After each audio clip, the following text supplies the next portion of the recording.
Ruy Lopez opening, Morphy defense, exchange, Gligori variation, 6.d4 bg4 7.dxe5 qxd1 8.rxd1 fxe5 9.rd3 bd6. Balanced, neither player ever had an advantage. That game was pretty competitive. Both players had an amazing opening. That was an incredible middle game by both players. Sharp games are frequently the result of starting with the king's pawn, since it dominates the center and frees up the bishop and queen on the light squares. A typical answer is e5, which builds a position in the middle, controls d4, and frees up the queen and bishop on the dark square. The move nf3 advances the knight toward the center, engages the e5 piece in combat, and sets up a castle. nc6 defends the pawn on e5, advances the knight toward the center, and scans the d4 square. The Ruy Lopez opening develops the bishop to immediately attack the knight on c6, the lone defender of the e5 pawn. a6 forces the bishop must choose between exchanging and withdrawing.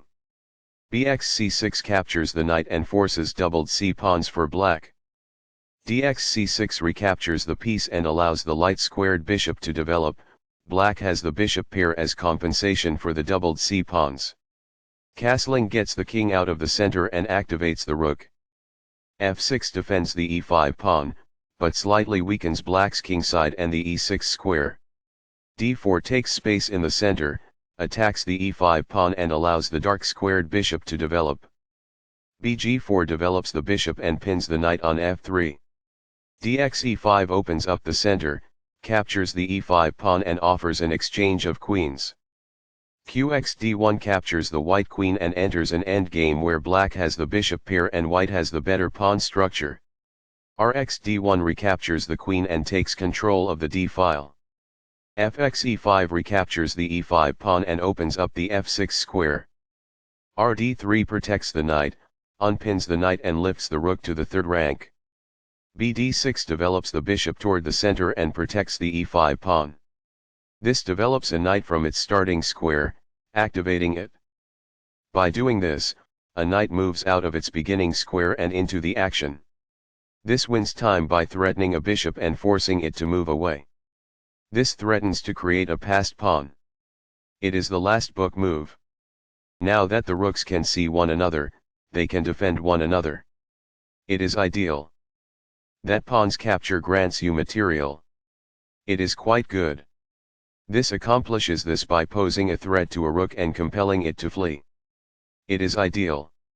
This defends the attacked pawn. It is best.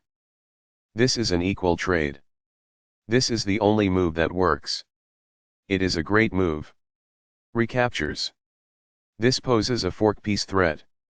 It is ideal. This buys time by putting a rook in danger and getting it to flee. It is ideal. This provides a free pawn. It is incorrect. That pawn was available for free. It is ideal. This blocks an attack on a vulnerable pawn. This is the only good move. It is a great move. This forces doubled pawns in front of the opponent's king, decreasing its safety and harming the pawn structure. It is good. Takes back. It is best. Balanced, neither player ever had an advantage. That game was pretty competitive. Both players had an amazing opening. That was an incredible middle game by both players. This offers an equal trade of pieces. It is best. Balanced, neither player ever had an advantage. That game was pretty competitive. Both players had an amazing opening. That was an incredible middle game by both players.